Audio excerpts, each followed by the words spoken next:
With me again in this channel. So on today's tutorial, I'm gonna show you how to record and add voiceover in Capcut PC. So if you guys want to add your own voice to your edited videos in Capcut PC, what you guys need to do is just click on the microphone icon. Here you can find the microphone icon in here.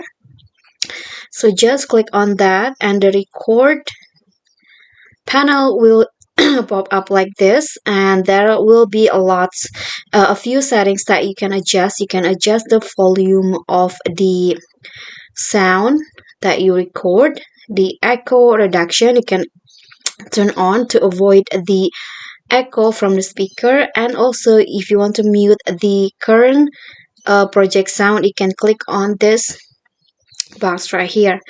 And to start recording, you can just click on this red buttons right here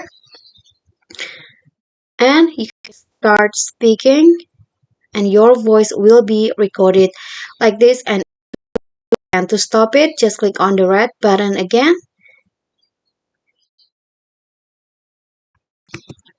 So when you're done, just close the record panel and your voiceover will be automatically saved in here.